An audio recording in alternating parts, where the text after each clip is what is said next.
Hello everybody, today we'll be doing print all subarrays with zero sum. Earlier, we just finished find the length of largest subarray with zero sum. And in this code, we essentially solve this problem because every time we go through the code, we check if we found something that is a subarray with zero sum. What we're going to do is essentially check the max length of that. And in this case here, we're going to basically print the max length. I mean the index between these subarrays. And so I don't see much of a difference here between these pieces of code. And so maybe let's do it again and learn something more about it. Okay. So let's check what sort of examples they're giving us in Geeks for Geeks. They gave us this example here. So this is one example of many examples, and that's not all the examples that we can do. It looks like we can, I mean, it's not necessarily the case that this prints this out in this way, but yeah, we're thinking about printing items.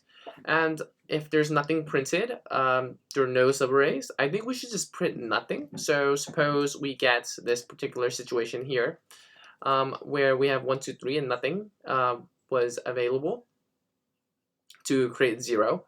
And so what we're going to do is just print nothing, right? That's just how it is. So just print nothing. Another case, we just print a single index if there is an item that is just from 0 to 0. If there's 1, 0, we should just print, oh, we found the item from 0 to 1, or just this particular index. So I think this output should be just 1. We should just find that's the index. We found 1 to 1. So we should print something like this, maybe from index 1 to 1. Possibly. Not sure. Okay, so with that, I think we clear up the edge cases. Match the time and space complexity is going to be the same, O of n, because we're going to go through the array once, and space is going to be O of n because we're going to create a hash map. So what's the plan? The plan is, if we find the current sum to be in hash map, that means that we have seen it before. And we can create a new subarray. So here's what I mean. So let's check this one out, and let's generate some subarrays. So let's create our current sum. It's 6, right? And now it's 9. And now it's 8. And now it's 5. And now it's 9. So between here, so this is our indexes. So let's just lay them out. 1, 2, 3, 4. Between, see, the first one was between 4 and 2.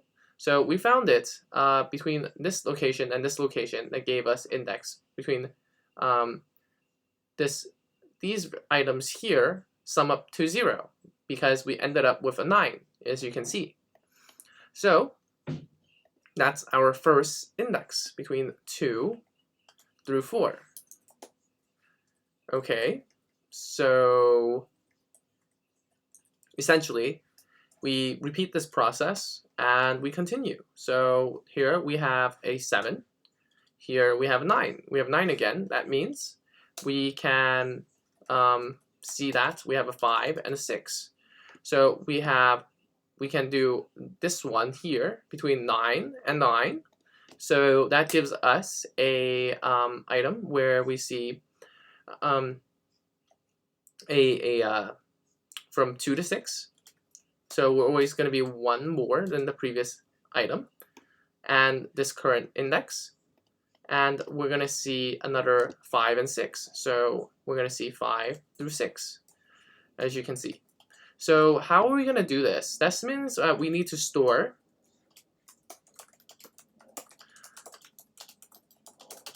like multiple indexes for a single sum. So for a single sum like 9, we have to store it like maybe, well, like 10 times. So actually, our time-space complexity is now n squared. We can't get an O of n time because suppose we get all 9s, like just all the way down, like all the way to the end. So every time we generate a new subarray that has a, we basically generate n squared subarrays.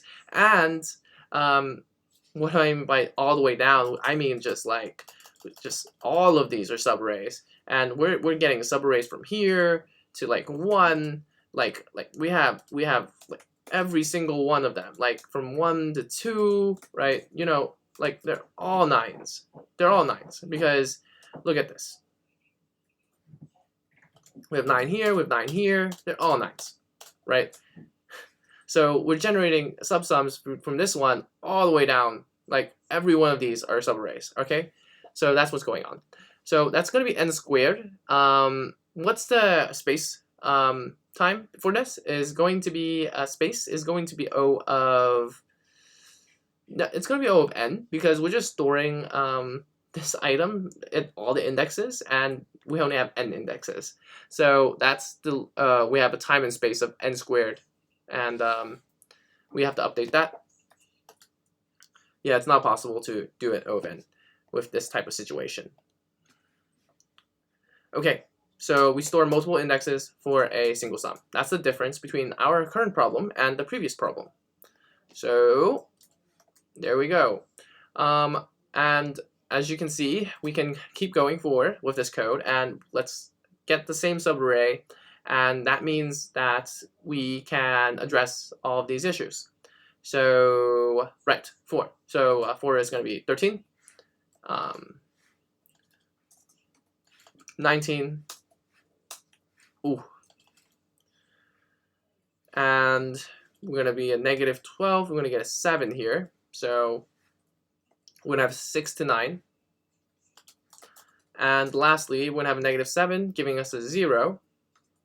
And when we have a 0, that means we go all the way down to the beginning, where there has been nothing. So we should see 0 once. We should add that to our hash map. I think our previous problem had that error too. We thought about it for a little bit, and we didn't think too much about it. It should have failed the test. Let me make that test. We'll fix that later. Okay, so we'll set this at 10, and that's how we get from 0 through 10, which is a total of 11 numbers. So give me this number, and we'll run it down to the below and fix that code right now. So let's just throw this in. The longest should be 11, but we're not going to get 11 because we did not have that initial item inside, and so we will fail this test for sure. We thought about this earlier, but we just kind of messed up. Yeah, it just happens sometimes. So let's run it. See, it's false, and it's not 11. So what happened was we were supposed to, like, let me just copy this and make this a little bit better. So what we're going to do instead is get the information like so. And that way, see, we only have a 5. So what happened was we needed to insert our hash map with off with a 0. So we'll start with 0 index, or a negative. Should it be negative 1? Yeah, negative 1 and a 0. We're gonna start off our dictionary like that. Negative 1 and 0. Let's run it. It's still 5 for some reason. That can't be the case.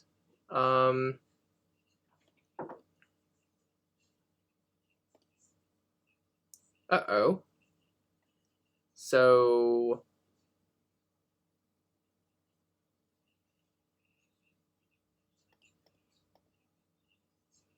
let's do some print statements. We should see our... Give me a moment. I'm going to pause this because this is not related to this problem. Okay, it only took me a second. So I just printed out the hash map and found out that I was looking at the wrong item. The item that I was looking at was supposed to be 0. And the 0 is the value, and the index is supposed to be the next value. I forgot about that. And we set the index at -1, and that way we got a total of 11. So that's what we did, and great. So everything's working properly now. So with that, we have fixed our previous code, and let's get back to our current piece of code that we're trying to write. So lastly, we had a 0 through 10 item. Okay, so with that, the plan is we're going to find the current sum to be in the hash map. That means that we've seen it before, and we can print a new subarray. So that basically means create a hash map, a current sum, what else do we need to create? We basically create I think that's it. We just need to iterate after that. Iterate through the array, add current sum and index to hash map. Oh, create hash map with 0 and index -1. Create the current sum, iterate through the array, print every time we find same current sum in hash map. We'll do hash map at this particular current sum +1 to get that first index in, and through make a point and set it to the current the current index. And that's it. We just print everything out, and we should be good to go. So I think we're ready to just implement, and we'll figure out what we're missing after that. So let's move all the way down. So let's create definition. We're going to call this print all subarrays with 0 sum. I don't know if you can do that, but we'll figure it out from there. Take array, take an index, take a int. We're going to just do nothing. We're not going to output anything. We're just printing. So let's just make a hash map. Set it to 0, set it to -1. Create a current sum, set it to 0. Okay, so then just for I num in array, enumerate array, we're going to enumerate it, and yeah, we'll just keep going through it, right? So if hash map at num, sorry, if num in hash map, that means we have seen it before, and we can still do a print. So we're going to do a print hash map at num +1, and then we'll just do a pointer. Just do a kind of like that, pointing angle. We're going to go to a subarray of the current index. Okay, that's it. Else, what we're going to do is oh shoot, where's the current sum? What am I thinking? Current sum plus equals num.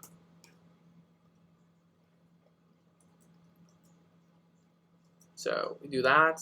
We take, if it's not in the hash map, let's put it into a hash map equals index. Okay, with that, we'll just go through the entire thing and print out what we need to print out. So let's try to run some of this code. Let's run the first one, right? So here's a test. Here's what we're running. Test is not going to help here because we're printing. And yeah, So what we're going to do instead is just run it. So we're going to print our first item, and I think we should maybe we should write all these print statements out and put it in, but I don't think so. Let's just print it out and see what happens first. Looks like we have a key error. We did not change that. Let's run again. Okay, 2 to 4, 2 to 6, 6 to 9, 0 to 10. I think we're missing one. We're missing from 6 to 9. Okay, so we're missing from 5 to 6, as you can see. We forgot to send it in multiple times into our hash map. So we do need a dot append. Okay, so we need to create an array. And we need to dot append I.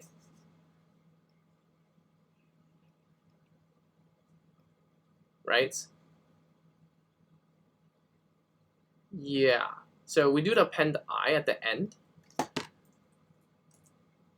But we're gonna do for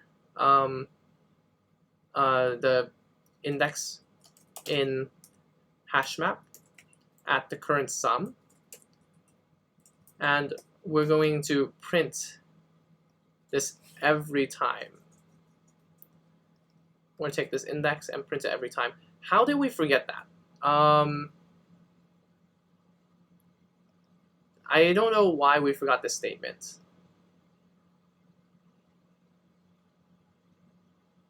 I don't know how we forgot this statement.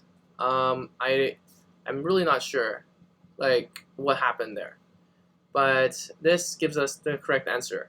I think it's because these characters was separated by this list of numbers, so that's why we forgot. And next time, what we're gonna do, make sure we take all the characters and put it into one piece of just to keep all the numbers and the letters close to each other. That way we can remember that. So with that, we have solved the problem. Now, what we can do is make tests, since we have the output. And we could create an array of these particular items here, right? So what can we do? What can we do? We can create an array. That would be outside of our purview. Let's complete this problem and then let's make the test. This problem has been completed already. If you have other things to do, go do that. And we've done the review with what we've just done here with this particular item here, and we'll do the valuation. So the valuation is O of n squared, because we could see that the same item multiple times. By that I mean with where's the 9 issue that I pulled up earlier, because the 9 issue, because of this issue here, we could possibly create n squared items. So if this is the case and we're only printing, because we're printing, we only use n space, because we're only storing the index of each item. So we're storing at most all the index of every single item, and that's O of n. So with that, we have solved this problem. And let's make it so that we can test this code. So this is going to be different. We're not going to print anymore. We're going to make a copy of this, and we're going to do something different. Okay. So this is outside of our purview and scope, and we're not printing. We're going to return. We're going to return all subarrays, and we're going to do an array of strings. How's that? Strings. So let's do it. So here we need another variable called results, empty array. of strings, and we're going to, instead of adding this like so, let's do results dot append. We're gonna do this chunk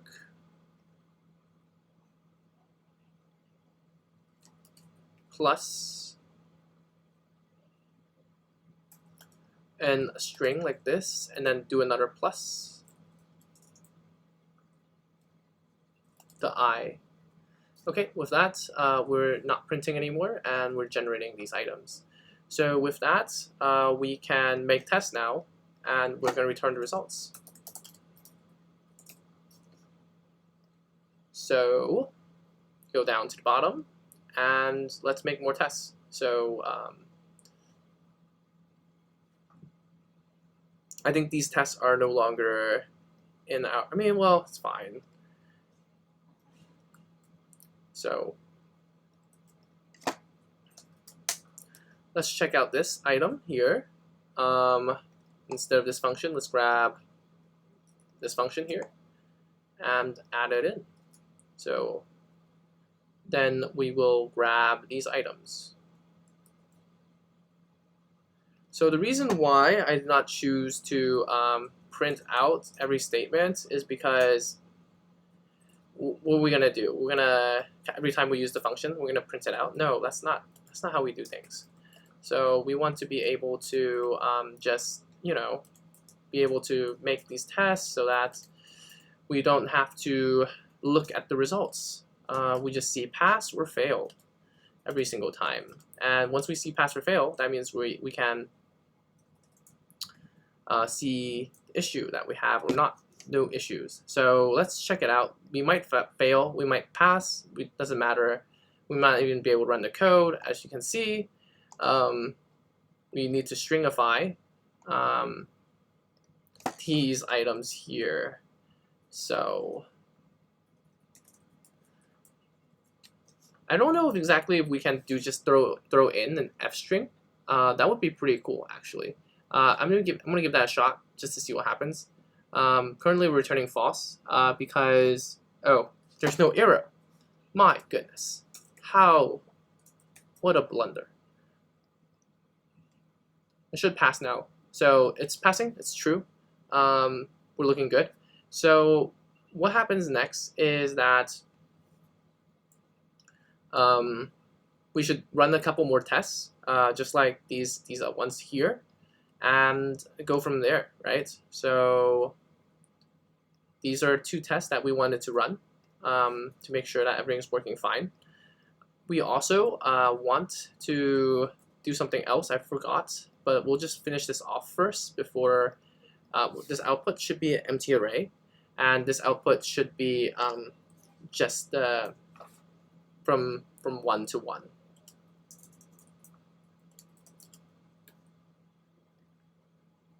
Okay, everything looks good. So what was it that I was forgetting?